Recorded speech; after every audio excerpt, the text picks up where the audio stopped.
എല്ലാവർക്കും നമസ്കാരം. തൊട്ടു മുമ്പ് സൂചിപ്പിച്ചതുപോലെ എഴുത്തിൻ്റെ വായനയുടെ വഴികളെ സംബന്ധിച്ചാണ് നമ്മൾ സംസാരിക്കുന്നത്. ഈ ഒരു സ്ഥലത്ത് എഴുത്ത് അല്ലെങ്കിൽ വായന സംബന്ധമായ ചർച്ച എത്രമാത്രം പ്രസക്തമാണ് എന്നറിയില്ല. അത് നമ്മളെല്ലാവരും കൂടി തീരുമാനിക്കേണ്ട ഒന്നാണ്. ഇപ്പോൾ എനിക്ക് തോന്നിയിട്ടുള്ളത് മനുഷ്യൻ്റെ ഭാവനാ ജീവിതം എന്ന് പറയുന്നത്, ഇവിടെയും ഭാവനാപരമായ പലതും നമ്മൾ കണ്ടു, ഞാൻ അതിലേക്ക് വരാം. മനുഷ്യൻ്റെ ഭാവനാ ജീവിതം ആരംഭിക്കുന്നത് ഒരുപക്ഷെ എത്രയോ നൂറ്റാണ്ടുകൾക്കപ്പുറമായിരിക്കും. ഒരുപക്ഷെ മനുഷ്യവംശത്തിൻ്റെ ഉദയത്തോളം പഴക്കം അതിനുണ്ടായിരിക്കും എന്നുള്ളതാണ്. ഇപ്പൊ ഗുഹാജീവിതം മുതൽ നമുക്ക് തെളിവുകളുടെ അടിസ്ഥാനത്തിൽ മനുഷ്യന്റെ ഭാവനാ ജീവിതത്തെ അടയാളപ്പെടുത്താൻ കഴിയും. നമുക്ക് കേരളത്തിൽ തന്നെ വയനാടൊക്കെയുള്ള എടക്കൽ ഗുഹകളിൽ വെറുതെ ഒന്ന് സഞ്ചരിച്ചു നോക്കിയാൽ അതിലെ എഴുത്തുകൾ, ചിത്രങ്ങൾ, ഇതൊക്കെ മനുഷ്യൻ അവനെ ആവിഷ്കരിക്കാൻ വേണ്ടി, അവന്റെ സ്വപ്നങ്ങളെയും പ്രതീക്ഷകളെയും ജീവിതത്തിന്റെ വഴികളെയും ഭാവിയിലേക്ക് കാണാൻ വേണ്ടി വരച്ചു വെച്ച, എഴുതി വെച്ച കാര്യങ്ങളാണ്. സ്വാഭാവികമായും നമ്മുടെയൊക്കെ ഈ ജീവിതത്തിലും, നൂറ്റാണ്ടുകളൊക്കെ നമുക്ക് വിടാം, ഈ ഒരു ജീവിതത്തിലും നമുക്ക് രണ്ടു തരം ജീവിതമുണ്ട്. ഒന്ന് റിയൽ ലൈഫ്, ഈ യഥാർത്ഥ ജീവിതമാണ് നമ്മുടെ ജീവിതം. മറ്റൊന്ന് ഭാവനാത്മകമായ ജീവിതമാണ്, ഇതിനപ്പുറത്തുള്ള മറ്റൊരു ജീവിതം. യഥാർത്ഥ ജീവിതം നമുക്ക് പലപ്പോഴും പ്രശ്ന സങ്കീർണമാണ്. ഒരുപാട് പ്രശ്നങ്ങൾ അതിലുണ്ടാകും, ദുരന്തങ്ങൾ ഉണ്ടാകും, മറ്റ് കാര്യങ്ങളുണ്ടാകും. പൂർണ്ണമായും നമുക്ക് ബോധ്യപ്പെട്ടൊന്നാകണമെന്നില്ല നമ്മുടെ റിയൽ ലൈഫ്. അപ്പൊ ഈ യഥാർത്ഥ ജീവിതത്തിൽ നിന്നും രക്ഷപ്പെടാൻ വേണ്ടി നമ്മൾ എന്ത് ചെയ്യും? ഒരു ഭാവനാ ജീവിതം നയിക്കും എപ്പോഴും. മറ്റ് നമ്മുടെ പ്രതീക്ഷകളായിരിക്കാം, ചിലപ്പോൾ നമ്മുടെ സ്വപ്നങ്ങളായിരിക്കാം, അതല്ലെങ്കിൽ മറ്റെന്തെങ്കിലുമൊക്കെ ആയിരിക്കും. അങ്ങനെ ഈ രണ്ട് ജീവിതത്തിനിടയിൽ ജീവിക്കുന്നവരാണ് മറ്റ് ജീവജാലങ്ങളെ അപേക്ഷിച്ച് നമ്മൾ മനുഷ്യർ. നമുക്ക് എപ്പോഴും ഇഷ്ടം യഥാർത്ഥ ജീവിതത്തിനേക്കാളും ഭാവനാ ജീവിതമാണ് നമുക്ക് എപ്പോഴും ഇഷ്ടം. അതുകൊണ്ടാണ് നമ്മൾ സാഹിത്യത്തെ ഇഷ്ടപ്പെടുന്നത്, സിനിമകൾ ഇഷ്ടപ്പെടുന്നത്, സംഗീതത്തെ ഇഷ്ടപ്പെടുന്നത്. ഇതൊക്കെ നമ്മുടെ ഈ ജീവിതത്തിന് അപ്പുറത്തുള്ള മറ്റൊരു ലോകത്തെ നമുക്ക് കാണിച്ചു തരുന്നു എന്നുള്ളതാണ്. എന്താണ് ഈ കാലത്ത് എഴുത്തിനുള്ള, വായനക്കുള്ള പ്രസക്തി? അത് ഒരു മനുഷ്യനെ, എഴുതുന്ന ആളും വായിക്കുന്ന ആളുകളും അല്ലാത്ത മനുഷ്യരും തമ്മിൽ ഒരുപാട് അന്തരമുണ്ട്. എഴുതുന്ന മനുഷ്യൻ, വായിക്കുന്ന മനുഷ്യൻ ഒരൊറ്റ ജീവിതമല്ല ജീവിക്കുന്നത്, അനേക ജീവിതമാണ് ജീവിക്കുന്നത് എന്നതാണ്. അനേകം വ്യക്തികളിലൂടെ, അനേകം കാലങ്ങളിലൂടെ, അനേകം മനുഷ്യരിലൂടെ, അനേകം സാഹചര്യങ്ങളിലൂടെ, ചിന്തകളിലൂടെയൊക്കെ വായിക്കുന്ന മനുഷ്യൻ കടന്നു പോകുന്നു. ഇപ്പോൾ വരുന്ന സമയത്ത് അവിടെ റോബോട്ട് എക്സ്പോ എന്ന് പറഞ്ഞൊരു കാര്യം നിങ്ങൾ കണ്ടിട്ടുണ്ടാവും. അപ്പൊ അവിടെ കയറിയ നമുക്കറിയാൻ പറ്റുന്നത് മറ്റൊരു ലോകമാണ്. നമ്മൾ വെറുതെ ഒരു കണ്ണട വെക്കുന്നു, സ്പെക്സ് വെച്ച് ഉടനെ മറ്റൊരു ലോകം നമുക്ക് കാണുന്നു, നമ്മൾ അതിൽ ആഹ്ലാദിക്കുന്നു, അല്ലേ? വേറെ നേരം അതിൽ ചെലവിടുന്നു. അത് ഭാവനാ ലോകമാണ്. അത് റിയൽ ലൈഫ് അല്ല എന്ന് നമുക്കറിയാം. എങ്കിലും എത്രയോ നേരം നമ്മൾ ആ ലോകത്ത് സഞ്ചരിക്കുകയും അത് ഇഷ്ടപ്പെടുകയും ചെയ്യുന്നു. എന്തുകൊണ്ടാണത്? നമുക്ക് യഥാർത്ഥ ജീവിതം ഇല്ലാത്തത് കൊണ്ടാണോ? നിങ്ങൾ ഇവിടെ ഇരിക്കുമ്പോഴും നിങ്ങൾ മറ്റേതോ, ഞാനും അടങ്ങുന്ന ആളുകൾ മറ്റേതോ ലോകത്തെ സ്വപ്നം കാണും. എന്തിനു വേണ്ടിയാണിത്? തീർച്ചയായും അതാണ് സാഹിത്യത്തിന്റെ പ്രസക്തി എന്ന് പറയുന്നത്. ഈ കാലത്തും ആ എക്സ്പോ അത് സാഹിത്യം കൂടിയാണ്. അത് കേവലം ആ ഭാവന മനുഷ്യന് നൽകിയതിൽ സാഹിത്യത്തിനുള്ള പങ്കും ചെറുതല്ല. മറ്റൊരു ലോകം, അവിടെയുള്ള മറ്റ് ജീവജാലങ്ങൾ, അവരുമായുള്ള നമ്മുടെ സംവാദങ്ങൾ, ഇതൊക്കെ സാഹിത്യം നമുക്ക് മുന്നോട്ട് വെച്ച ആശയങ്ങളുടെ, ഭാവനകളുടെ ഒരു ലോകമായിരുന്നു. ആ ലോകത്താണ്. അപ്പോൾ സാഹിത്യം പഠിക്കുന്ന, സാഹിത്യം വായിക്കുന്ന, സാഹിത്യത്തെ കുറിച്ച് ചിന്തിക്കുന്ന മനുഷ്യരും മറ്റു മനുഷ്യരും തമ്മിലുള്ള ഒരു വ്യത്യാസം അതാണ്. നിങ്ങളൊരു സാഹിത്യം വായിക്കുന്നു, ഇപ്പൊ ഒരു കാളിദാസൻ, നമ്മൾ കേട്ട കാളിദാസന്റെ ഒരു കൃതി വായിച്ച് യാത്ര ചെയ്യാൻ ഇഷ്ടപ്പെടുന്ന ആളുകളാണ് എല്ലാ മനുഷ്യരും. അത് വായിച്ച ശേഷം യാത്ര ചെയ്യുന്ന ഒരു മനുഷ്യനും അത് വായിക്കാതെ യാത്ര ചെയ്യുന്ന മനുഷ്യനും തമ്മിൽ വളരെ വ്യത്യാസമുണ്ട്. കാളിദാസന്റെ ഇപ്പൊ മേഘസന്ദേശം അടങ്ങുന്ന കൃതികൾ വായിച്ച് ഉജ്ജയിനിയിലേക്ക് യാത്ര ചെയ്യുന്ന ഒരു മനുഷ്യൻ, അവിടുത്തെ ക്ഷിപ്ര നദിയെ കാണുന്ന ഒരു മനുഷ്യൻ, ഹിമാലയം കാണുന്ന ഒരു മനുഷ്യൻ, ഇതൊന്നും വായിക്കാതെ പോകുന്ന ഒരു മനുഷ്യൻ തമ്മിൽ ഒന്ന് നൂറ്റാണ്ടുകൾക്കപ്പുറത്തേക്കുള്ള ഏതൊക്കെയോ ചിന്തകളും പേറിയാണ് വായിക്കുന്ന മനുഷ്യൻ പോകുന്നത്. അവിടെ ഉജ്ജയിനിയിലെ കാറ്റേൽക്കുമ്പോൾ അത് നൂറ്റാണ്ടുകൾക്കപ്പുറത്തുള്ള ഏതൊക്കെയോ ലോകങ്ങൾ വായിച്ച മനുഷ്യരെ പുണരുന്നു. വായിക്കാത്ത മനുഷ്യരെ ചിലപ്പോൾ ആ അനുഭവം ലഭ്യമായെന്ന് വരില്ല. ഇതാണ് സാഹിത്യത്തിന്റെ, എഴുത്തിന്റെ ഏറ്റവും പ്രസക്തമായ കാര്യം. മറ്റൊന്ന്, ഭാവന മാത്രമാണോ എഴുത്ത്? അല്ലെങ്കിൽ ഭാവന മാത്രമാണോ നമുക്ക് സാഹിത്യം നൽകുന്നത്? ഒരിക്കലുമല്ല. അത് തൊട്ട് മുമ്പ് ഇവിടെ സൂചിപ്പിച്ചു. സാഹിത്യത്തിന് ഒരു ചരിത്രം കൂടിയാണ്. ഒരു നാടിന്റെ ചരിത്രം, ഒരു ദേശത്തിന്റെ ചരിത്രം, ദേശത്തിന്റെ സംസ്കാരം, ദേശത്തിന്റെ രാഷ്ട്രീയം, ഇങ്ങനെയെല്ലാം ചേർന്ന് പോകുന്നതാണ് ഒരു സാഹിത്യം. അപ്പൊ ഒരു സാഹിത്യം, ഇപ്പം കാളിദാസനോ ഭാസൻ, പ്രാചീനമായ നമ്മുടെ എല്ലാ ചരിത്രവും നമ്മുടെ സാഹിത്യത്തിലാണ് അടയിരിക്കുന്നത് എന്നുള്ളതാണ്. ഇപ്പൊ സാഹിത്യം എന്നത് ഭാവന മാത്രമല്ല, അത് ഒരു നമ്മുടെ നാടിന്റെ, മനുഷ്യരുടെ ഒരു ചരിത്ര ജീവിതം കൂടിയാണ്. ഇപ്പൊ ഇന്ത്യയിൽ യൂറോപ്യൻ മൊത്തം വന്നു, ബ്രിട്ടീഷുകാരടങ്ങുന്ന, ഫ്രഞ്ചുകാരടങ്ങുന്ന ആളുകളൊക്കെ വന്നു. അപ്പൊ അവരാദ്യം ഇന്ത്യയെക്കുറിച്ച് പഠിക്കാൻ ആഗ്രഹിച്ചു. ഇന്ത്യയെക്കുറിച്ച് പഠിക്കാൻ അവർ ഏതെങ്കിലും വ്യക്തിയുടെ ജീവിതമോ രാഷ്ട്രീയക്കാരുടെ ജീവിതമോ പഴയ ഭരണാധികാരികളുടെ ജീവിതമോ അല്ല ആദ്യം തെരഞ്ഞു പോയത്. നമ്മുടെ സാഹിത്യമാണ്. നമ്മുടെ സാഹിത്യമാണ് അവർ പഠിച്ചത്. നമ്മുടെ സാഹിത്യമാണ് അവർ ട്രാൻസ്ലേഷൻ ചെയ്തത്. ഇത് എന്തിനു വേണ്ടിയായിരുന്നു? സാഹിത്യത്തിലാണ് നമ്മുടെ ജീവിതത്തിന്റെ, ചരിത്രത്തിന്റെ, സംസ്കാരത്തിന്റെ എല്ലാ കാര്യങ്ങളും അടയിരിക്കുന്നതെന്ന കൃത്യമായ ബോധ്യം അവർക്കുണ്ടായിരുന്നു. അതുകൊണ്ട് കാളിദാസൻ ഇംഗ്ലീഷിലായി, മഹാഭാരതം ഇംഗ്ലീഷിലേക്കായി, അതിൽ തന്നെ ഭഗവത്ഗീത പ്രത്യേകം അടറുകളായി എടുത്ത് അത് ഇംഗ്ലീഷിലായി. നമ്മുടെ നീതിശാസ്ത്രങ്ങൾ, ധർമ്മശാസ്ത്രങ്ങൾ, ഇതെല്ലാം ഇംഗ്ലീഷിലേക്ക് അല്ലെങ്കിൽ ജർമ്മനിലേക്ക്, മറ്റു ഭാഷകളിലേക്കെല്ലാം വിവർത്തനം ചെയ്യപ്പെട്ടു. അവരെല്ലാം ആ സാഹിത്യത്തിലൂടെ പഠിച്ചത് നമ്മുടെ ദേശത്തിന്റെ ചരിത്രമാണ്, ആ ദേശത്തിന്റെ സംസ്കാരമാണ്, ആ ദേശത്തിന്റെ രാഷ്ട്രീയമാണ്. അപ്പൊ അങ്ങനെ വെച്ച് നോക്കുമ്പോൾ തീർച്ചയായും സാഹിത്യം എന്നത്, അല്ലെങ്കിൽ സാഹിത്യ വിജ്ഞാനീയം എന്നത് ചരിത്ര വിജ്ഞാനിയായിത്തീരുന്നു. ചരിത്ര വിജ്ഞാനം എന്നുള്ളത് സംസ്കാര വിജ്ഞാനിയായിത്തീരുന്നു. അത് രാഷ്ട്രീയ വിജ്ഞാനിയായിത്തീരുന്നു. അത് മനുഷ്യ വംശത്തിന്റെ ആകെ, ഒരു ദേശത്തിന്റെ ആകെ വിജ്ഞാനമായി തീരുന്നു എന്നുള്ളതാണ്. അതാണ് സാഹിത്യം മുന്നോട്ട് വെക്കുന്ന ഏറ്റവും പ്രധാനപ്പെട്ട ഒരു ആശയ ലോകം എന്ന് പറയുന്നത്, അല്ലെ യഥാർത്ഥ ലോകം എന്നത്. ഇതാണ് സാഹിത്യത്തിന്റെയും ഭാവനയുടെയും മനുഷ്യ എഴുത്തുകളുടെയും പ്രസക്തിയും പ്രത്യേകതയും. എന്നാൽ എല്ലാ കാലത്തും ഈ സാഹിത്യത്തെ അങ്ങനെ നമുക്ക് അടയാളപ്പെടുത്തി പോകാൻ പറ്റുമോ? പഴയ കാലം പോലെ ഈ കാലത്തിരുന്ന് നമുക്ക് എഴുതാനും വായിക്കാനും കഴിയുമോ? പ്രത്യേകിച്ച് ഇപ്പൊ തന്നെ ഒരു 2-3 സെഷൻ കഴിഞ്ഞ് നിങ്ങൾ ആകെ അസ്വസ്ഥരാണ്. അപ്പൊ അങ്ങനെ അസ്വസ്ഥമായിരിക്കുന്ന ഒരു സമയത്തിരുന്നു കൊണ്ട് നമുക്ക് വെറുതെ സാഹിത്യം എന്ന് പറയുന്നത് ചരിത്രമാണ്, എല്ലാ കാലത്തും അത് ചരിത്രമായി നിലനിൽക്കുന്നു എന്ന് പറയാൻ പറ്റുമോ? ഇല്ല. ഓരോ കാലത്തും അത് മാറി മാറി മാറി മാറി ഏറ്റവും പുതിയ, നമ്മൾ ജെൻസി, ജെൻസെഡ് എന്ന് വിളിക്കുന്ന ഈ കാലത്തും അതിനനുസരിച്ചുള്ള മാറ്റങ്ങൾ സാഹിത്യത്തിൽ വന്നിട്ടുണ്ട്. നമ്മൾ പ്രാചീന സാഹിത്യങ്ങളെല്ലാം എടുത്തു നോക്കിയാൽ പ്രകൃതിയും മനുഷ്യനും തമ്മിലുള്ള വലിയൊരു ചേർച്ച അവിടെ കാണാം. ഇന്ത്യയിലെ മാത്രമല്ല, ലോകത്തിലെ ഏത് സാഹിത്യം എടുത്തു നോക്കിയാലും മനുഷ്യൻ പ്രകൃതിയിൽ നിന്ന് അന്യമല്ലെന്നും പ്രകൃതിയിൽ നിന്നും വേറിട്ടൊരു ജീവിതം മനുഷ്യർക്ക് ഒരിക്കലും സാധ്യമല്ലെന്നുള്ള കൃത്യമായ ബോധ്യം ഉണ്ടാവുകയും ആ ബോധ്യത്തിൽ നിന്നാണ് സാഹിത്യം രൂപപ്പെട്ടു വന്നത്. അതുകൊണ്ട് നമ്മുടെ തന്നെ ഇന്ത്യയിലെ തന്നെ പ്രാചീന സാഹിത്യം എടുത്തു നോക്കിയാൽ അതിൽ പ്രകൃതിക്ക് അന്ന് പരിസ്ഥിതി ബോധ്യമൊന്നും ഉണ്ടായിട്ടില്ല, അല്ലെ പരിസ്ഥിതി വാദങ്ങളോ ഇതൊന്നും ഉണ്ടാവാത്തൊരു കാലത്താണ് മനുഷ്യനും പ്രകൃതിയും ഒന്നാവുന്നത്. ഇപ്പൊ അഭിജ്ഞാന ശാകുന്തളം പോലെയുള്ള ഒരു കൃതി എടുത്തു നോക്കിയാൽ അത് പ്രകൃതിയാണ് മനുഷ്യനോടൊപ്പം ചേർന്ന് നിൽക്കുന്നത്. അവരുടെ ദുഷ്യന്തനും ശകുന്തളയായിട്ടുള്ള പ്രണയത്തിന് നിദാനമായി തീരുന്നൊരു വണ്ടാണ്. അവിടെ ചെടികളാണ്, വെള്ളമാണ്, ജലമാണ്, ഇങ്ങനെ പഞ്ചഭൂതങ്ങൾ മുഴുവൻ മനുഷ്യനോടൊപ്പം ചേരുന്നു. പോകട്ടെ, അവിടെ ശകുന്തള ഇറങ്ങി പോകുന്ന സമയത്ത് കണ്ണീർ പൊഴിക്കുന്നത് വനജോസിന് ഒരു മുല്ലവള്ളിയാണ്. കണ്ണുനീർ പൊഴിക്കുന്നത് പോലെ പൂക്കളും ഇലകളും കൊഴിച്ചുകൊണ്ടിരിക്കുന്നു.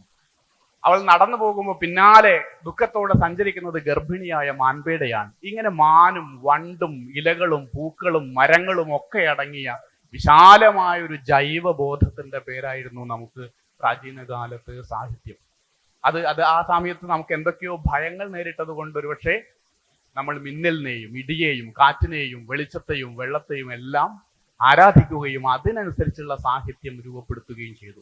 അതുകൊണ്ട് പ്രകൃതിയിൽ നിന്നും നമ്മുടെ പഞ്ചഭൂതങ്ങളിൽ നിന്നും മറ്റ് ദുരന്തങ്ങൾ അല്ലെങ്കിൽ ഈ ദുരന്തങ്ങളിൽ നിന്നൊക്കെ രക്ഷ നേടാനുള്ള ഒരു ഇടമായി നമ്മൾ സാഹിത്യം എന്ന് പറയുന്നത് മനുഷ്യൻ എക്കാലവും അഭയം പ്രാപിക്കാനുള്ള ഒരിടമായിരുന്നു. എങ്ങനെയുള്ള അഭയം? മനുഷ്യന്റെ തീവ്രമായ ദുഃഖങ്ങളിൽ നിന്ന്, മനുഷ്യന്റെ തീവ്രമായ പ്രശ്നങ്ങളിൽ നിന്ന്. ഇപ്പോഴും ഒന്ന് ആലോചിച്ച് നോക്കുക, കോവിഡ് കാലത്ത് മനുഷ്യർ ഏറ്റവും കൂടുതൽ അഭയം പ്രാപിച്ചത് പുസ്തകങ്ങളിലാണ്. ആത്മഹത്യയിൽ നിന്നും പലരും രക്ഷപ്പെട്ടത് പുസ്തക വായനയിൽ നിന്നാണ്. അപ്പൊ എക്കാലത്തും മനുഷ്യർക്കുള്ള ഒരു അഭയ കേന്ദ്രമായിരുന്നു സാഹിത്യം എന്നത്. ആ സാഹിത്യം കാലാകാലങ്ങളിൽ പരിണമിച്ച് പിന്നീടുള്ള കാലത്തെത്തി നോക്കൂ. പിന്നീടുള്ള കാലമാവുമ്പോഴേക്കും അത് വീണ്ടും വീണ്ടും വീണ്ടും പരിണമിച്ച് പ്രകൃതിയിൽ നിന്നും മാറി, മറ്റ് ഭയങ്ങളിൽ നിന്നും മാറി, ആരാധനയിൽ നിന്നൊക്കെ മാറി, നവോത്ഥാന കാലമായപ്പോഴേക്കും അത് മറ്റൊരു തലത്തിലേക്കായി മാറി സാഹിത്യം. ഇപ്പൊ മനുഷ്യനെ കുറിച്ച് പറയാൻ തുടങ്ങി. അതിനു മുമ്പ് ദൈവങ്ങളെയുള്ളൂ, മറ്റാരാധനകളേ ഉള്ളൂ, രാജാക്കന്മാരേ ഉള്ളൂ, അവരെക്കുറിച്ചുള്ള സ്തുതികളെയൊക്കെ ഉള്ളൂ. പക്ഷെ നവോത്ഥാന കാലമായപ്പോൾ മൊത്തം മാറി. മനുഷ്യനെ കുറിച്ച് പറയാൻ തുടങ്ങി. ഹ്യൂമനിസം, മാനവികത, മനുഷ്യനെ കുറിച്ചുള്ള, ഇപ്പൊ ഡാൻഡെ അടങ്ങുന്ന ആളുകൾ, സെർവാൻഡസ് അടങ്ങുന്ന ആളുകൾ, ലോകത്ത് മാർട്ടിൻ ലൂതർ അടങ്ങുന്ന ആളുകളൊക്കെ മനുഷ്യനെ കുറിച്ചുള്ള സാഹിത്യം നിരന്തരമായി രചിക്കുകയും, നമ്മുടെ കേരളം എടുത്തു നോക്കൂ, ഇപ്പൊ നാരായണ ഗുരുവിനെ കുറിച്ച് നമ്മൾ കൃത്യമായിട്ട് പറയും നവോത്ഥാന പിതാവ് എന്നൊക്കെ. കേരളത്തിലും ആ കാലത്ത് മനുഷ്യനെ കുറിച്ചുള്ള സാഹിത്യമാണ്. മനുഷ്യാണ് ആ മനുഷ്യത്വം. മതം ഏതായാലും മനുഷ്യൻ നന്നായാൽ മതി, ഒരു ജാതി, ഒരു മതം, ഒരു ദൈവം, മനുഷ്യന്, ഇങ്ങനെ നിരന്തരമായി മനുഷ്യൻ മനുഷ്യൻ മനുഷ്യൻ മനുഷ്യൻ എന്ന്, അതൊക്കെ സാഹിത്യമാണ് കേട്ടോ. നാരായണ ഗുരുവിന്റെ കവിതകളിലെ വരികളാണ്. നമുക്കതറിയില്ല, നമ്മളത് എടുത്ത് പ്രയോഗിക്കുന്നു. പക്ഷെ നമ്മൾ എല്ലാ കാലത്തും നാരായണ ഗുരുവിന്റെ പ്രത്യേകത, അദ്ദേഹത്തെ നമ്മൾ നവോത്ഥാന നായകനായിട്ട് അടയാളപ്പെടുത്തും. പക്ഷെ സാഹിത്യകാരനായിട്ടോ കവിയായിട്ടോ അംഗീകരിക്കാൻ നമുക്ക് പ്രയാസമാണ്. മലയാളത്തിലും തമിഴിലും സംസ്കൃതത്തിലും അനേകം കൃതികൾ എഴുതി നമ്മെ മുന്നോട്ട് നയിച്ച ഒരു നേതൃത്വമായിരുന്നു ഗുരു. കൃത്യമായ ആധുനികത, അതാണ് കാലം.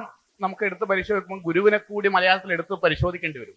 ഗുരുവിന്റെ ദൈവദശകം എന്നൊരു കൃതിയുണ്ട്, നിങ്ങൾ ഒരുപക്ഷെ കേട്ടിട്ടുണ്ട്. ഒരു പ്രാർത്ഥനാ ഗീതമായൊക്കെ കോളേജുകളിലും സർവകലാശാലകളിലും സ്കൂളുകളിലും ഒക്കെ ചൊല്ലുന്ന ഒരു കാര്യമാണ്. ദൈവമേ കാത്തുകൊള്ളുകങ്ങ് കൈവിടാതിങ്ങു ഞങ്ങളെ, നാവികൻ നീ ഭവാബ്ദിക്കൊരാവിവൻ തോണി നിൻ പദം. നമ്മൾ പ്രാർത്ഥനാ ഗീതമായി അത് കാണും. പക്ഷെ അതിൽ ഒന്ന് രണ്ട് വരികൾ നമ്മൾ മാറ്റിവെച്ചാൽ അത് കാലത്തിന്റെ അടയാളമാണ്. നാവികൻ, അതിന്റെ അർത്ഥം ഇതാണ്, ദൈവമേ നീ നാവികനാണ്. ഒരുപക്ഷെ നമ്മുടെ പോയറ്റിൽ ആദ്യമായി പറഞ്ഞത് നാവികൻ എന്ന് ദൈവത്തെ വിളിച്ചിട്ടുണ്ടാകും നാരായണ ഗുണമാണ്. തീർന്ന് അവിടെ നിർത്തുന്ന ആവിവൻ തോണി നിൻ പദം. ആവിവൻ തോണി എന്ന് പറഞ്ഞാൽ ആവിക്കപ്പൽ. ആവിക്കപ്പൽ ഓടിച്ചു വരുന്ന ഒരു നാവികനാണ് ദൈവമേ നീ എന്ന്. നമ്മുടെ എന്തിനാണിത് ഗുരുവിൽ എഴുതിയത്? നാവികൻ എന്ന പദം എപ്പോഴാണ് ലോകത്തുണ്ടാവുന്നത്?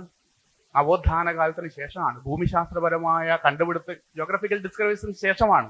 ഇതിനൊക്കെ ശേഷം അവിടെ ഗുരുവിന് നിയന്താവ് എന്ന് ഉപയോഗിക്കായിരുന്നു, മറ്റെന്തെങ്കിലും പദങ്ങൾ ഉപയോഗിക്കായിരുന്നു. അത് ഉപയോഗിച്ചാൽ എത്രയോ നൂറ്റാണ്ട് അപ്പുറത്തായി പോവും നമ്മുടെ സാഹിത്യവും നമ്മുടെ ജീവിതവും. അതുകൊണ്ട് നാവികൻ, കാരണം അന്ന് ലോകം മുഴുവൻ കീഴടക്കുന്നവരാണ് നാവികന്മാർ. പുതിയ ഭൂഖണ്ഡങ്ങൾ കണ്ടെത്തുന്നു, പുതിയ സംരംഭങ്ങൾ ഓരോ രാജ്യത്തും ഓരോ ഭൂഖണ്ഡങ്ങളും തുടങ്ങുന്നു. അപ്പൊ നാവികനാണ് പ്രധാനം. അതുകൊണ്ട് ദൈവത്തെ നമുക്ക് നാവികനാക്കി മാറ്റിക്കളയാം എന്ന അടിസ്ഥാനത്തിൽ. മറ്റൊന്ന് നോക്കൂ, ആവിവൻ തോണി നിൻ പദം. ആവിക്കപ്പലാണ് ദൈവത്തിന്റെ പാദങ്ങൾ. ഗുരുവിന് തോണി എന്ന് എഴുതായിരുന്നല്ലോ, അല്ലെങ്കിൽ സംസ്കൃതം അറിയാവുന്ന ആളല്ലേ, നൗക എന്ന് എഴുതാമായിരുന്നല്ലോ. ഇതൊന്നും എഴുതാതെ ആവിക്കപ്പൽ എന്ന് എന്തിനാണ് എഴുതിയത്? കാലം മാറി, തോണിയുടെ കാലം മാറി, പായക്കപ്പലുകളുടെ കാലം മാറി, ആവിക്കപ്പലുകൾ വന്നു തുടങ്ങി. ഗുരു ജീവിച്ചിരിക്കുന്ന കാലത്ത് തന്നെ വി.ഒ. ചിദംബരം പിള്ളി അടങ്ങുന്ന ആളുകൾ തൂത്തുക്കുടി ആസ്ഥാനമാക്കി സ്വദേശി സ്റ്റീം നാവിഗേഷൻ കമ്പനിയൊക്കെ തുടങ്ങിയ ഒരു കാലമാണ്. ആ കാലത്ത്, പുതിയ കാലത്ത് സ്റ്റീം കമ്പനികളൊക്കെ ആരംഭിക്കുന്ന ഒരു കാലത്ത് ദൈവമേ നീ തോണിയിൽ വരൂ എന്ന് പറഞ്ഞാൽ അത് കാലനിഷേധാണ്, നമ്മുടെ മനുഷ്യ ജീവിതത്തിന്റെ നിഷേധാണ്, സാഹിത്യത്തിന്റെ പോലും നിഷേധാണ്. അതുകൊണ്ട് ഗുരു അപ്രകാരം ഉപയോഗിച്ചു. ഇതേപോലെ സുബ്രഹ്മണ്യ കീർത്തനമൊക്കെ എടുത്തു നോക്കിയാൽ നമുക്ക് ഞെട്ടിപ്പോവും. ദൈവത്തൊക്കെ സ്തുതിക്കുന്ന കീർത്തനങ്ങളാണ്. പക്ഷെ അതിൽ ഗുരു ഉപയോഗിക്കുന്നത് ജയിലി റെയിലി റോഡ് എന്നാണ്. ജയിലിൻ വേഗം ജയിക്കും ജരാനരതൻ, അല്ല, റെയിലിൻ വേഗം ജയിക്കും ജരാനരതൻ, ജയിലിൽ പാർപ്പാൻ വലയ്ക്കലേ എന്നാണ്. റെയിൽ എപ്പോഴാണ് ഉണ്ടാവുന്നത്? നമുക്ക് ഒരു ദൈവത്തെ സ്തുതിക്കുന്ന ഒരു കീർത്തനത്തിൽ ഒരാൾ കൊണ്ടുപോയി റെയിൽ എന്ന് എഴുതണമെങ്കിൽ അത് കാലത്തിന്റെ അടയാളാണ്. മറ്റെന്തെങ്കിലുമൊക്കെ എഴുതായിരുന്നു. കാരണം നമ്മൾ അന്ന് മലയാളികൾ കണ്ട, അനുഭവിച്ച വേഗതയുടെ അടയാളം എന്ന് പറയുന്നത്, ഏറ്റവും കൂടിയ വേഗതയുടെ അടയാളം എന്ന് പറയുന്നത് അന്ന് റെയിലും ട്രെയിനുമായിരുന്നു. അതിനു മുമ്പ് നമുക്ക് പല്ലക്കുകളായിരുന്നു, മഞ്ചലുകളായിരുന്നു, മറ്റു വാഹനങ്ങളായിരുന്നു. നമ്മൾ ഏറ്റവും കൂടുതൽ വേഗത്തെ അടയാളപ്പെടുത്തിയത് അതൊക്കെ വെച്ചിട്ടായിരുന്നു. പക്ഷേ ബ്രിട്ടീഷുകാർ വന്നപ്പോൾ നമ്മുടെ കൊളോണിയൽ മോഡേണിറ്റിക്ക് ശേഷം നമുക്ക് ട്രെയിൻ കിട്ടി, റെയിൽ വന്നു. ഗുരു അതിനെ കണ്ടു. തൻ്റെ കവിതകളിൽ ഗുരു എഴുതി റെയിലിൻ വേഗം ഏറ്റവും. കാരണം അന്ന് നമുക്ക് വിമാനത്താവളം ഇല്ല, എയർപോർട്ടുകളില്ല. നമ്മുടെ സ്വപ്നം, കേരളത്തിലെ സ്വപ്നങ്ങളിൽ പോലും നമ്മൾ വിമാനത്തിൽ പറന്നു പോകുന്നതില്ല. സ്വാഭാവികമായിട്ട് നമ്മുടെ വേഗത അന്ന് ട്രെയിനാണ്, റെയിലാണ്. അതുകൊണ്ട് ഗുരു ഉപയോഗിച്ചു. ഇന്നാണ് ഗുരു ഈ പോയം എഴുതുന്നതെങ്കിൽ ഉറപ്പായിട്ട് എഴുതിയതിനെ ഫ്ലൈറ്റ് എന്ന് കവിതകൾ എഴുതി വെച്ചതിനെ ഗുരു. അതാണ് ഞാൻ പറയുക, കാലവും സാഹിത്യവും തമ്മിലുള്ള ഒരു ബന്ധം, ഒരു ചേർച്ച എന്ന് പറയുന്നത് ഇതാണ്. അത്തരത്തിലാണ് ഗുരു റോഡ് എന്ന് എഴുതുന്നു. റോഡ് ഏത് കാലത്ത് വന്നു? ജയിൽ, അതാണ് ഏറ്റവും ശ്രദ്ധിക്കേണ്ട ഒരു പദം. ജയിൽ, തടവറ എന്നുള്ള പദം ഉണ്ടല്ലോ നമുക്ക്, അത് എഴുതിയ പോരായിരുന്നു ഗുരുവിന്, അല്ലേ? പോരാ, കാരാഗ്രഹം എന്ന സംസ്കൃത പദം ഉണ്ടല്ലോ. ഗുരു ഒന്ന് രണ്ട് പഴയ കവിതകളിൽ കാരാഗ്രഹം അതും വിട്ടു. എന്തിനാണ് ഈ ബ്രിട്ടീഷുകാർ കൊണ്ടുവന്ന ജയിൽ എന്നൊരു യൂറോപ്യൻ പദത്തെ എടുത്തിട്ട് കവിതകളിൽ ഉപയോഗിച്ചത്? മറ്റു രണ്ട് പദങ്ങൾ നമുക്കിരിക്കെ അതും കാലത്തിന്റെ അടയാളമാണ്. കാരണം നമ്മുടെ കേരളീയ സാഹചര്യത്തെ സംബന്ധിച്ച് അന്ന് കാരാഗൃഹം എന്ന് പറയുന്നത് ജാതി തിരിച്ചുള്ള, മതം തിരിച്ചുള്ള കാരാഗൃഹങ്ങളായിരുന്നു. കാരാഗൃഹങ്ങളിൽ നടപ്പിലാക്കിയ ശിക്ഷ, രാജാക്കന്മാരുടെ കീഴിലാണല്ലോ അന്ന് കാരാഗൃഹം, നാടുവാഴികളുടെ കീഴിൽ. അന്ന് നടപ്പിലാക്കിയ ശിക്ഷ നമുക്കറിയാം. തിളക്കുന്ന എണ്ണയിൽ കൊണ്ടുപോയി കൈമുക്കും.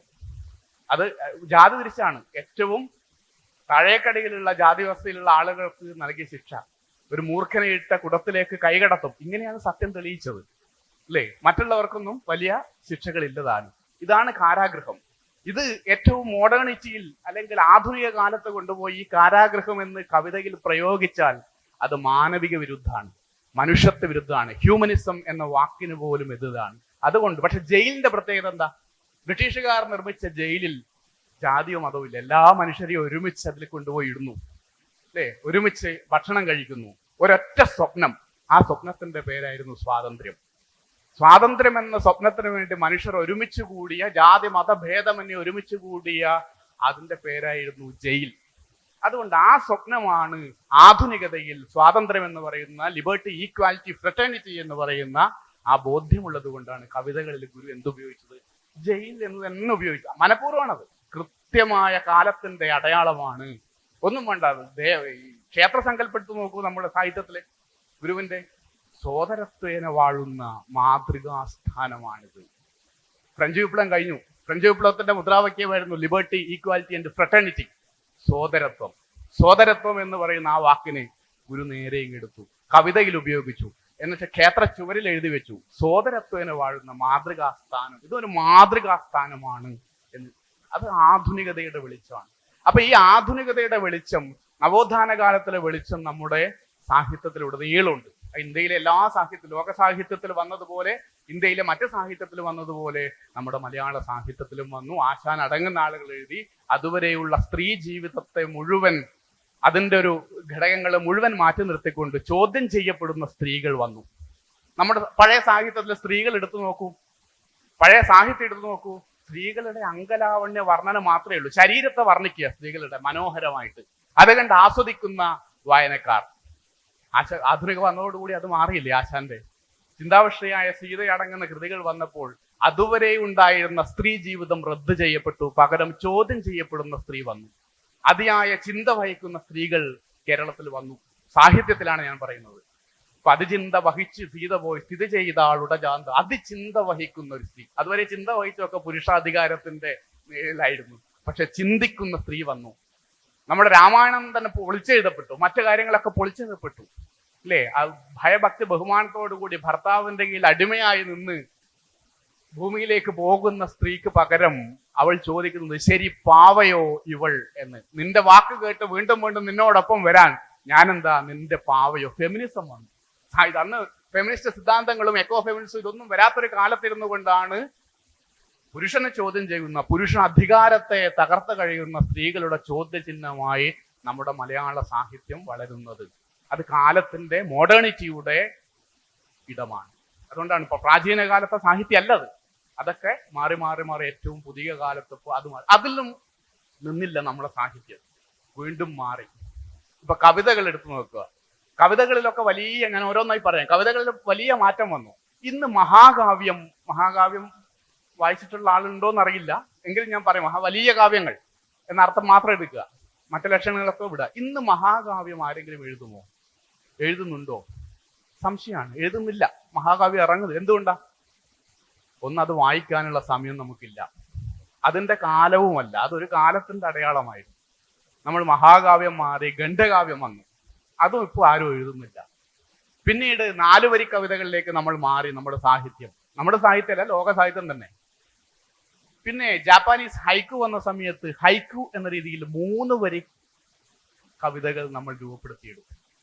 പിന്നീട് അതും മാറി. 3 വരിക്കും നമുക്ക് വായിക്കുമ്പോൾ പെട്ടെന്ന് വായിച്ച് ആശയം കിട്ടണം. വലിയ ലോകങ്ങൾ മുഴുവൻ 1ഓ 2ഓ വരികളിലേക്ക് ഒതുക്കണം എന്ന ആശയത്തിന്റെ പരമായി 2 വരി കവിതകൾ വന്നു. അതും സാധ്യമായി. അപ്പോഴും തീർന്നില്ല. എന്തുകൊണ്ട് ഒരു വരിയിൽ ഈ മഹാകാവ്യത്തിൽ പറഞ്ഞ അതേ ആശയങ്ങൾ നമുക്ക് എന്തുകൊണ്ട് ഒരു വരിയിൽ ഒതുക്കിക്കൂടാ? നമുക്ക് സാധ്യമാണോ? ഒറ്റ ലൈൻ പോയം സാധ്യമാണോ? പക്ഷെ സാധ്യമാണെന്ന് നമ്മൾ തെളിയിച്ചു. ഇംഗ്ലീഷിൽ വന്നിട്ടുണ്ട്, മറ്റു ഭാഷകളിലൊക്കെ, വിദേശ ഭാഷകളിലൊക്കെ വന്നിട്ടുണ്ട്. അപ്പൊ മലയാളത്തിൽ നമ്മൾ തീരുമാനിച്ചു, ഒരു വരി കവിത, ധാരാളം സമാഹാരങ്ങൾ മലയാളത്തിൽ ഒറ്റ വരികളിൽ പുറത്തിറങ്ങി. അതിലൊരു ശ്രീകുമാർ കരിയാട്, ഞാൻ ഉദാഹരണം പറഞ്ഞാലേ പിടികിട്ടു. അത് ശ്രീകുമാർ കരിയാട് എന്ന് പറയുന്ന ഒരു പോയറ്റിന്റെ ഒരു വരി കവിത ഞാൻ പറയാം. ഒറ്റ വരിയേ ഉള്ളൂ. ലൈൻ ഇതാണ്: ഒരാൾക്കുള്ളിൽ എത്ര കർട്ടനുകളുണ്ട്. കവിത കഴിഞ്ഞു. ഒരാൾക്കുള്ളിൽ എത്ര കർട്ടനുകളുണ്ട്. കർട്ടൻ തന്നെ, ജനലിലെ കർട്ടൻ. നമ്മൾ ചിന്തിച്ചു നോക്കൂ.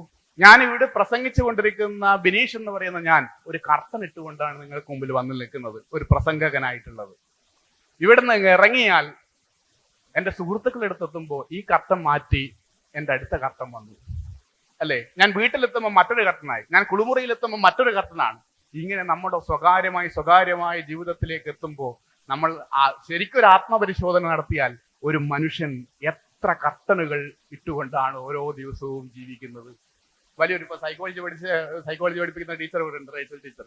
സൈക്കോളജി ഒക്കെ വെച്ച്, തിയറി ഒക്കെ വെച്ച് പരിശോധിക്കുകയാണെങ്കിൽ ഒരു തീസിസ് തന്നെ എഴുതാനുള്ളത് ആ ഒരു വരിയിലുണ്ട്.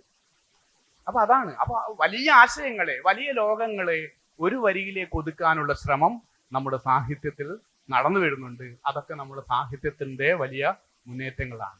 ഇത് കവിതയുടെ കാര്യം മാത്രം. നോവൽ എടുത്തു നോക്കൂ, നോവൽ സാഹിത്യത്തിന്റെ കാര്യം. നമുക്ക് ഒരു കാലത്ത് ലിറ്റററി ഫിക്ഷൻ എന്നൊരു വിഭാഗം മാത്രമേ ഉണ്ടായുള്ളൂ. നമുക്ക് തരംതിരിച്ച് കാണാൻ കഴിയില്ല. ലിറ്റററി ഫിക്ഷൻ എല്ലാം അതിലാണ് വരുന്നത്. പക്ഷെ റൊമാൻറ്റിക് ഇഷ്ടമുള്ള ഒരാൾ തീരുമാനിക്കുകയാണ്, എനിക്ക് റൊമാൻറ്റിക് ധാരാളം കടന്നു വരുന്ന ഒരു നോവൽ വായിക്കണം. അവർക്ക് എളുപ്പം അത് പിടികിട്ടില്ല. പക്ഷെ ഇന്ന് മാറി. ഇന്ന് ലോക സാഹിത്യത്തിനൊപ്പം തന്നെ, ലോക സാഹിത്യം എന്നുള്ള പദമേ തെറ്റാണെന്നാണ് ഇപ്പോൾ പുതിയ വാദം. എന്തെങ്കിലും ഞാൻ എളുപ്പം മനസ്സിലാവാൻ വേണ്ടി പറയുകയാണ്. നമുക്ക് റൊമാൻറ്റിക് ഫിക്ഷൻ ഉണ്ട് ഒരു ഭാഗത്ത്. ക്രൈം കാര്യങ്ങൾ ഇഷ്ടമുള്ള മനുഷ്യർക്ക് വായിക്കണമെങ്കിൽ ക്രൈം ഫിക്ഷൻ സീരീസ് ഉണ്ട്. ചിലർക്ക് ഇതൊന്നും വേണ്ട, സിനിമയുടെ കാലമാണല്ലോ, എനിക്ക് സിനിമ കാണുന്നത് പോലെ ഒരു നോവൽ വായിക്കണം. അങ്ങനെയുള്ളവർക്ക് സിനിമാറ്റിക് ഫിക്ഷൻ ഉണ്ട്. ചിലർക്ക് ഗൗരവമുള്ളത് വായിക്കാൻ, അത് വേറെയുണ്ട്. ഇനി ഗൗരവം വേണ്ട, എന്നാൽ വെറും പൈങ്കിളി ആവാൻ പാടില്ല, അതിനും നമുക്കുണ്ട് അപ്മാർക്കറ്റ് ഫിക്ഷൻ.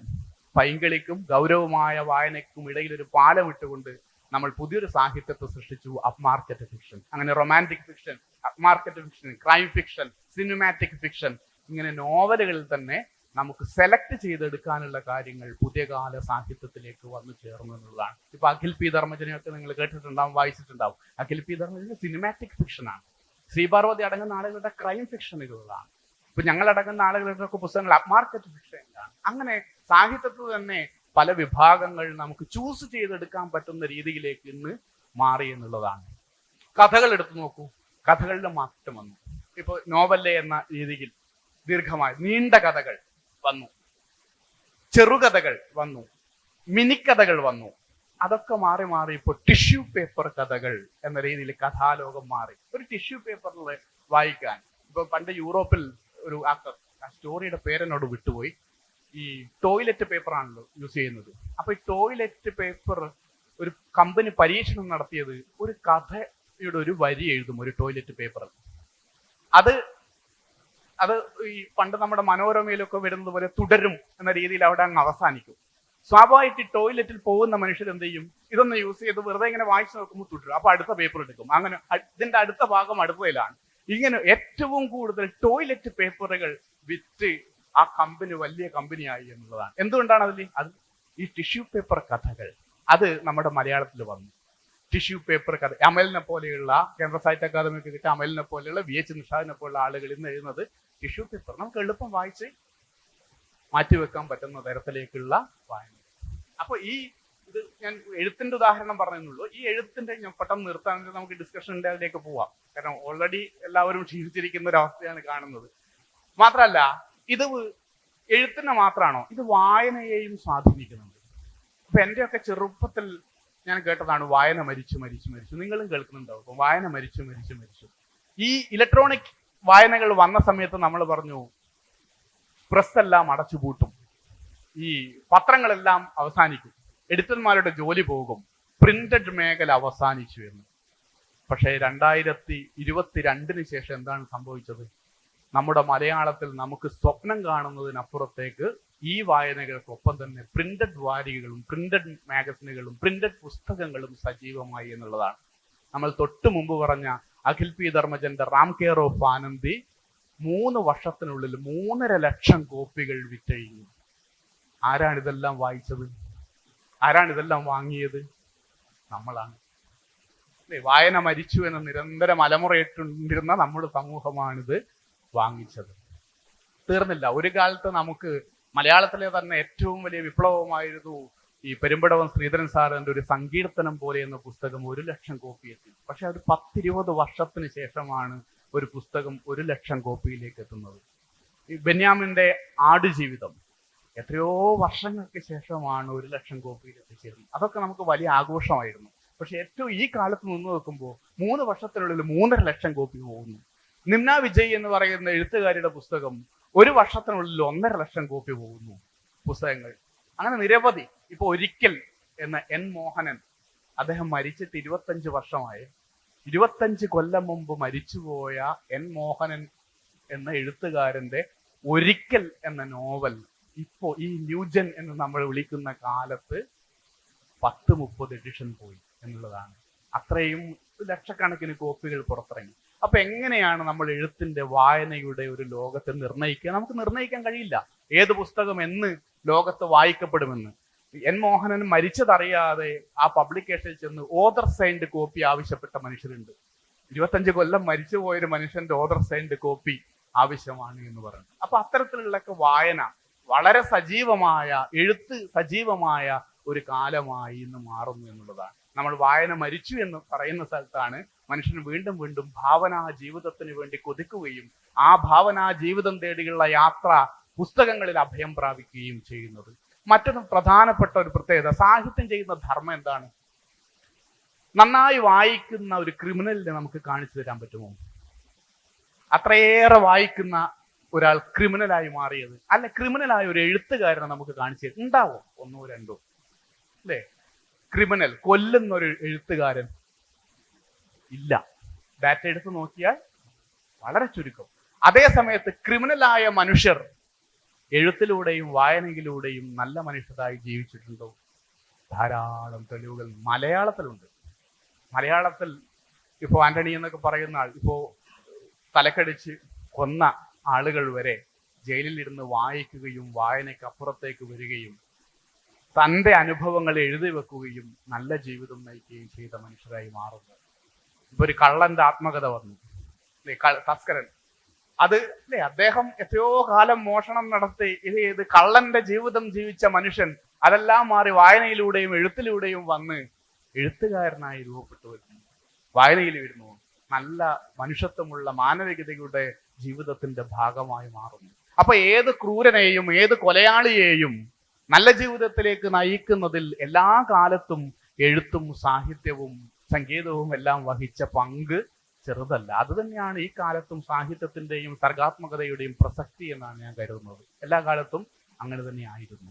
അതുകൊണ്ട് വായന ഒരിക്കലും നമ്മെ മറ്റൊരു മേഖലയിലേക്കോ ക്രൗര്യമായൊരു ശാഖകളിലേക്കോ നയിക്കുകയില്ല. അത് നമുക്ക് അതിജീവിക്കാനില്ല. എത്ര മനുഷ്യരെ അതിജീവിപ്പിച്ചു. ഇപ്പൊ ക്യാൻസർ വന്ന മനുഷ്യരെ പോലും ജീവിതത്തിലേക്ക് തിരിച്ചു കൊണ്ടുവന്ന പുസ്തകങ്ങളുണ്ട്. ഇന്നസെന്റിന്റെ ഒരു ക്യാൻസർ വാർഡിലെ ചിരി, ഇന്നസെന്റ് അദ്ദേഹം മരിച്ചുപോയി, വിട പറഞ്ഞു നമ്മളോട്. പക്ഷെ അദ്ദേഹത്തിന്റെ പുസ്തകം വായിച്ച എത്രയോ മനുഷ്യർ തിരിച്ചു വന്നു ക്യാൻസറിൽ നിന്ന്. ചിരിക്കാൻ പഠിപ്പിച്ചു. ഒരു രോഗം വന്നു കഴിഞ്ഞാൽ അതാണ് 2 തവണ വായിച്ച മനുഷ്യർ അവിടെ ഇരിക്കുന്നു. ഇതാണ് സാഹിത്യത്തിന്റെ പ്രസക്തി. ജീവിതം എന്ന അത്ഭുതം എന്ന പുസ്തകം അസുഖം ബാധിച്ച എല്ലാ മനുഷ്യരും വായിക്കുന്ന ഒരു പുസ്തകമാണ്. നമ്മെ ജീവിക്കാൻ പ്രേരിപ്പിക്കുന്നു അല്ലേ? ഇതല്ല എന്റെ രോഗമൊന്നും ഒന്നുമല്ല. അതിനപ്പുറത്തേക്ക് ഗംഗാധരൻ ഡോക്ടറുടെ പുസ്തകം, ക്യാൻസർ വായിച്ച മനുഷ്യർ, ഇവരെയൊക്കെ എത്രയോ മനുഷ്യരെ ജീവിതത്തിലേക്ക് തിരിച്ചു പിടിച്ചത് ഇത്തരം പുസ്തകങ്ങളാണ് എന്നതാണ്. അതുകൊണ്ട് പുസ്തകം എന്ന് പറയുന്നത് നമുക്ക് അതിജീവനത്തിനും ജീവനത്തിനും ഉള്ളതാണ്. ലോകത്ത് കൊല്ലപ്പെട്ട വിപ്ലവകാരികളെയൊക്കെ നോക്കൂ. നമ്മളിപ്പോ ചെഗുവേരയൊക്കെ ആവേശത്തിൽ പറയും.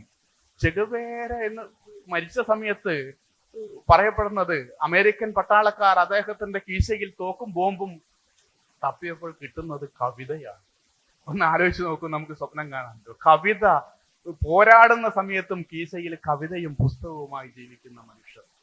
ഇപ്പൊ ഇന്ത്യയിൽ തന്നെ അങ്ങനെ ഒരുപാടില്ലേ. ഭഗത് സിംഗിന് നമ്മൾ പറയും, തൂക്കുമരത്തിലേക്ക് നടക്കുന്ന സമയത്ത് അവസാനമായി എന്തെങ്കിലും ആഗ്രഹമുണ്ടോ എന്ന് സാധാരണ ചോദിക്കുന്ന സമയത്ത് പറയുന്നത് ഈ പുസ്തകം ഒന്ന് വായിച്ചു തീരണമെന്നാണ്. പുസ്തകം വായിച്ച് തീർത്ത ശേഷം നേരെ പോകുന്നത് തൂക്കുമരത്തിലേക്കാണ്. രാംപ്രസാദ് ബിസ്മില്ല പോലെയുള്ള ആളുകൾ തൂക്കുമരത്തിൽ ആടുമ്പോൾ പോലും നെഞ്ചിൽ പിടിച്ചുകൊണ്ടിരുന്നത് പുസ്തകത്തെയാണ്. ഇതാണ് പുസ്തകം മനുഷ്യനെ അതിജീവിപ്പിക്കുന്നത്. എല്ലാ കാലത്തും മരണത്തിൽ നിന്നും മരണാതീതമായ ഒരു ജീവിതം മനുഷ്യന് നൽകുന്നത് പുസ്തകങ്ങളാണ്. ഇപ്പൊ ടാഗോർ ചോദിക്കുന്നുണ്ട് കാളിദാസനെ പറ്റി, അല്ലെ, അങ്ങ് ഇത്രയും കാലശേഷം കഴിഞ്ഞിട്ട് അങ്ങ് എവിടെ നിൽക്കുന്നു, അല്ലെ, അങ്ങ് ആ കാലത്ത് ഭരിച്ച രാജാക്കന്മാരെവിടെ? കാളിദാസന് 500 വർഷങ്ങൾക്ക് ശേഷവും നമ്മൾ വായിക്കുന്നു, അതിൽ വിഭ്രമിച്ച് ജീവിക്കുന്നു. ആ കാലത്ത് ജീവിച്ച ഭരണാധികാരികൾ എവിടെ? ബഷീറിന്റെ ശബ്ദങ്ങൾ മലയാളത്തിൽ, അല്ലേ, മലയാളത്തിലെ ശബ്ദങ്ങൾ എന്ന കൃതി ബഷീർ എഴുതിയപ്പോ അത് നിരോധിച്ചു കളഞ്ഞു. കാരണം അത് അശ്ലീലമാണ്, പ്രശ്നമാണ്, അന്നത്തെ സാമൂഹ്യ സാഹചര്യത്തിന് എതിരാണ് എന്ന് പറഞ്ഞ് നിരോധിച്ചു. ആ നിരോധിച്ച മനുഷ്യരെവിടെ? ശബ്ദങ്ങൾ ഇന്നും നമ്മൾ വായിക്കുന്നു. വൈക്കം മുഹമ്മദ് ബഷീർ എന്ന് ആവേശത്തോട് പറയുന്നു. അന്ന് ബഷീർ പറഞ്ഞ കാര്യങ്ങളാണ് സത്യമെന്ന് ഇന്ന് നമ്മൾ തിരിച്ചറിയുന്നു. അല്ലെ, മാതൃത്വം നമ്മുടെ മാതൃത്വ സങ്കല്പം എന്ന് പറയുന്നത് അപാരമായ വിശുദ്ധിയുടെ ഒക്കെ മാതാവ് എന്ന് പറയുമ്പോൾ നമുക്ക് കാണുന്ന ഒരു വിശുദ്ധ സങ്കല്പമുണ്ട്. പക്ഷെ ശബ്ദങ്ങൾ വായിച്ചവർക്കറിയാം ഇങ്ങനെയും മാതാവുണ്ട്. ജീവിക്കാൻ വേണ്ടി ലൈംഗിക തൊഴിലെടുക്കുകയും ചോര കുഞ്ഞിനെ ഉറുമ്പുകൂട്ടിൽ കിടത്തേണ്ടി വരികയും ഇപ്പുറത്തുനിന്ന് ലൈംഗിക പ്രവൃത്തി എടുക്കുകയും എന്നാൽ കുഞ്ഞ് കരയുമ്പോൾ ഓടി വന്ന് വീണ്ടും അതിന് മുല കൊടുക്കുകയും വീണ്ടും അതിലേക്ക് പോവുകയും ഇതും മാതാവാണ്. ജീവിക്കാൻ വേണ്ടി മനുഷ്യർക്ക് ഇങ്ങനെയുള്ള മാതാവ് നമ്മളുടെ ഈ AC ഹാളിൽ ഇരുന്ന് ജീവിക്കുന്നത് മാത്രമല്ല ജീവിതമെന്നും, ഇങ്ങനെ ദുരിത ജീവിതം നയിക്കുന്ന മാതൃത്വത്തെ ചേർത്ത് പിടിക്കുന്ന അനേകം മാതാക്കൾ ഈ ലോകത്തുണ്ടെന്നുള്ള കാഴ്ച നമുക്ക് കാണിച്ചു തന്നത് ബഷീർ അടങ്ങുന്ന ആളുകളാണ്. ആ കൃതിയാണ് അത് നിരോധിച്ച് കളഞ്ഞത്. പക്ഷെ ഇന്ന് നമ്മൾ അത് വായിക്കുന്നു, അതിന്റെ രാഷ്ട്രീയം തിരിച്ചറിയുന്നു, ചരിത്രം തിരിച്ചറിയുന്നു, സാംസ്കാരികത തിരിച്ചറിയുന്നു, ഇതെല്ലാം തിരിച്ചറിയുന്നു. ഇതെല്ലാം നമ്മുടെ ജീവിതത്തിന്റെ കൂടി ഭാഗമാണെന്നും ഏത് മനുഷ്യനും ഈ അവസ്ഥയിലേക്ക് എത്തിപ്പെടാമെന്നും നമ്മൾ ചിന്തിക്കുന്നു. യുദ്ധം നടക്കുമ്പോൾ പുറത്ത്, അല്ലേ, യുദ്ധം നടക്കുമ്പോൾ നമുക്കിത് വായിക്കുമ്പോൾ ഈ ഭക്ഷണം കഴിച്ചുകൊണ്ടിരിക്കുമ്പോൾ ഒരാളുടെ കണ്ണ് ഭക്ഷണത്തിൽ കാണേണ്ടി വരുന്ന ഒരാൾ. ഇന്ന് ലോകം നടക്കുന്ന പല യുദ്ധങ്ങൾ നടക്കുമ്പോൾ നമുക്കറിയാം, വാർത്തകൾ കാണുമ്പോൾ നമുക്കറിയാം, പുസ്തകങ്ങൾ മരിക്കുന്നില്ല. പുസ്തകങ്ങൾ പറഞ്ഞു വെച്ചതെല്ലാം ഓരോ നിമിഷവും ലോകത്ത് സംഭവിച്ചുകൊണ്ടിരിക്കുക. അതുകൊണ്ടാണ് ക്രാന്തദർശി കവി എന്ന് നമ്മൾ വിളിക്കുന്നത്. മുൻകൂട്ടി കാണാൻ അറിയുന്നവരാണ് കവികൾ, എഴുത്തുകാർ. ഇതൊക്കെയാണ് കൂടുതൽ സംസാരിക്കുന്നത്. കുറെ സംസാരിച്ചെന്ന് തോന്നുന്നു, ഓൾറെഡി സമയമായി ഏകദേശം. നമുക്ക് ഒരു ഡിസ്കഷൻ ഉണ്ടെങ്കിൽ അതിലേക്ക് പോകാം. ഞാൻ ഇത്രയാണ് പറഞ്ഞത്. എല്ലാ കാലത്തും മനുഷ്യന്റെ ജീവനത്തിനും അതിജീവനത്തിനും ഭാവനാ ലോകത്തിനും എല്ലാം ചേർന്ന് നിൽക്കുന്ന വിശാലമായ ഒരു ഭൂപടമാണ് സാഹിത്യത്തിനുള്ളത്. അത് കേവലമായ ഭാവനയല്ല, ചരിത്രമാണ്, സംസ്കാരമാണ്, രാഷ്ട്രീയമാണ്. ഇതെല്ലാം ചേർന്ന് പോകുന്ന ഒന്നാണ്. അതിലപ്പുറം മനുഷ്യന്റെ അതിജീവനം കൂടിയാണെന്ന് പറഞ്ഞുകൊണ്ട് തൽക്കാലം ഞാൻ നിർത്തുകയാണ്. എന്തെങ്കിലും നമുക്ക് തമ്മിൽ പറയാനുണ്ടെങ്കിൽ, അതാണല്ലോ വായനയുടെ എഴുത്തിന്റെ ഇടം, അതാണ് തുറക്കുന്നത്. തമ്മിൽ സംസാരിക്കാനുള്ള ഒരു ഇടമാണ് തുറക്കുന്നത്. തീർച്ചയായും നമുക്ക് അങ്ങനെ ഡിസ്കസ് ചെയ്ത് പോകാമെന്ന് തോന്നുന്നുണ്ടെങ്കിലും ഉണ്ടെങ്കിൽ. All right, we have one quick question. Can we please pass on the mic?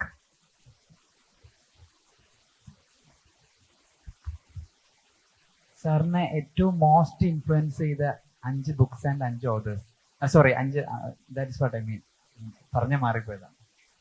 അത് നമുക്ക് അങ്ങനെ 5 എണ്ണമായി തരംതിരിക്കുക എന്ന് പറയുന്നത് വളരെ പ്രശ്നമാണ്. എന്നിരുന്നാലും അത്യാവശ്യം പുസ്തകങ്ങളെല്ലാം തന്നെ ഇപ്പൊ ഗാന്ധിയുടെ ആത്മകഥ ഒരുപാട് സ്വാധീനിച്ചിട്ടുണ്ട്. നിത്യചൈതന്യയതിയുടെ പുസ്തകങ്ങൾ ധാരാളം സ്വാധീനിച്ചിട്ടുണ്ട്. ഇപ്പൊ ഏറ്റവും പുതിയതായിട്ട് ഞാൻ വായിച്ചത് S. ഹരീഷിന്റെ പട്ടുനൂൽപ്പുഴുവാണ്, ഒരു നോവൽ. അത് ഒരു വല്ലാതെ എന്റെയൊക്കെ ഒരു നമ്മളെപ്പോഴും ഒരു കൃതി, കാരണം വായന ഒരു രൂപത്തിലല്ലല്ലോ, ഓരോ മനുഷ്യന്റെ വായനയും വ്യത്യസ്തമാണ്. ഞാൻ വായിക്കുന്നത് പോലെ ആയിട്ടില്ല ഒരുപക്ഷെ മേഡം വായിക്കുന്നത്. അത് മേഡത്തിന്റെ അനുഭവ ലോകങ്ങൾ മറ്റൊന്നായിരിക്കും.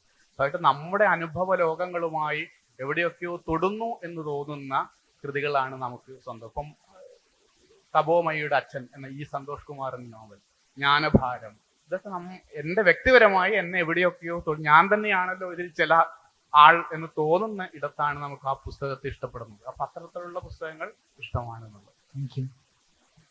All right, do we have any more questions? Please. Definitely psychology related ആയ ഒരു ക്വസ്റ്റ്യൻ ആണെന്ന് എക്സ്പെക്ട് ചെയ്യുന്നു. Please ma'am. ഓക്കെ, എൻ്റെ ക്വസ്റ്റ്യൻ എന്ന് പറഞ്ഞാൽ, ഞങ്ങൾ സൈക്കോളജിസ്റ്റ് ആൾക്കാർക്ക് ബുദ്ധിമുട്ടുകളും പ്രശ്നങ്ങളും ഉണ്ടാകുമ്പോൾ അവർ ബുക്കിൽ എഴുതാൻ പറയും.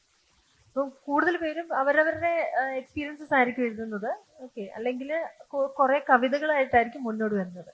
അപ്പം ദിനീഷ് ഇപ്പം പറഞ്ഞു നമ്മൾ മുന്നോട്ട്, അതായത് കവികളെല്ലാം മുന്നോട്ട് ചിന്തിക്കുന്നു എന്നുള്ളതാ. എൻ്റെ ചോദ്യം എന്ന് വെച്ചാൽ, ഇനി മുന്നോട്ടുള്ള ആൾക്കാർ, അതായത് കൂടുതലും ഈ AI റിലേറ്റഡ് ആയിട്ടുള്ള ChatGPT പോലത്തെ സംഭവം യൂസ് ചെയ്യുമ്പോൾ എത്രമാത്രം ഈ പറഞ്ഞ കവികൾ കവി ആയിരിക്കേണ്ട ആൾക്കാരായിരിക്കണമല്ലോ, എന്നാൽ ഇവർ കൂടുതൽ ഈ AI ജനറേറ്റീവ് ആയിട്ടുള്ള കാര്യങ്ങൾ അവരുടെ സ്വന്തം ബുദ്ധി യൂസ് ചെയ്യാതെ ചുമ്മാ ഓരോ വാചകം അടിക്കുമ്പോൾ അവർക്ക് കുറേ സംഭവങ്ങൾ വരുന്ന ഒരു യുഗത്തിലോട്ടാണ് നമ്മൾ പോയിക്കൊണ്ടിരിക്കുന്നത്.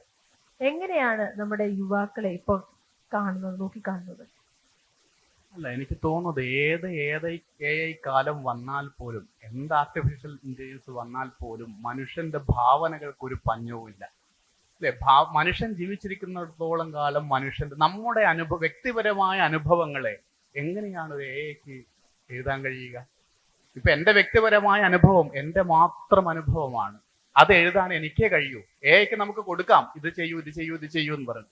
അത് ചെയ്യുന്നത് അതിന്റെ ഒരു അംശം പോലും ആവണമെന്നില്ല. അതുകൊണ്ട് എത്ര യുഗം വന്നാലും അതുകൊണ്ടാണ് ഞാൻ നേരത്തെ ഉദാഹരണം പറഞ്ഞത്. കാളിദാസൻ മരിച്ചിട്ട് 500-600 വർഷമായി. എന്തുകൊണ്ടാണ് ഈ AI കാലത്ത് ഇരുന്നു കൊണ്ട് നമ്മൾ കാളിദാസനെ വായിക്കുന്നത്?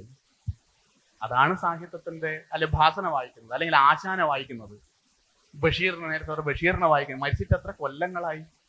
AI കാലമല്ലേ? അപ്പൊ എനിക്ക് തോന്നുന്നു മനുഷ്യന്റെ ഭാവനക്ക് അത് അനന്തമാണ്. അനന്തമായ മനുഷ്യ ഭാവന ഉള്ളിടത്തോളം കാലം മനുഷ്യന് സാഹിത്യവും കലയും സംഗീതവും ഇതെല്ലാം അവനോടൊപ്പം ഉണ്ടാവും എന്ന് തന്നെയാണ്. അതുകൊണ്ടാണ് ഞാൻ പറഞ്ഞത് AI കാലം, ജെൻസെറ്റിന്റെ കാലത്താണ് ഏറ്റവും കൂടുതൽ പുസ്തകങ്ങൾ വിൽക്കപ്പെടുന്നത്. മുമ്പില്ലാത്ത വിധം ഏറ്റവും കൂടുതൽ ആളുകൾ വായിക്കുന്നത്. സ്റ്റോറി ടെല്ലർ എടുത്തു നോക്കുക, ആപ്പ്, ഏറ്റവും കൂടുതൽ ന്യൂജൻ ആളുകളാണ് അത് കേൾക്കുന്നത്. അപ്പൊ ഇതെല്ലാം ഇക്കാലത്ത് തന്നെയാണ് നടക്കുന്നത്. അപ്പൊ എത്ര കാലം കഴിഞ്ഞാലും സാഹിത്യവും കലയും മനുഷ്യനോടൊപ്പം തന്നെ അതിജീവനത്തിനായി ഉണ്ടാകുമെന്നാണ് എന്റെ തോന്നൽ. Thank you so much. So yes, വീണ്ടും ചില ചോദ്യങ്ങൾ ഉണ്ടെന്നറിയാം. നമ്മളുടെ may be after the session also sir കുറച്ചു നേരം അവൈലബിൾ ആയിരിക്കും. You could ask him even offline. And thank you so much. വളരെ ഇൻട്രസ്റ്റിംഗ് ആയിട്ടുള്ള ഒരു സെഷൻ ആയിരുന്നു.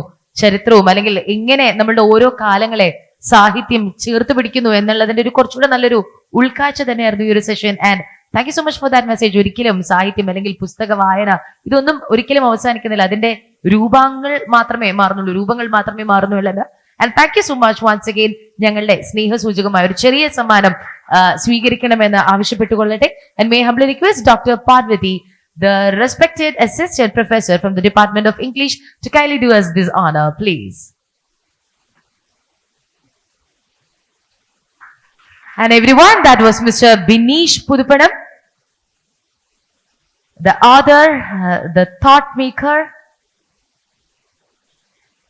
Thank you so much once again.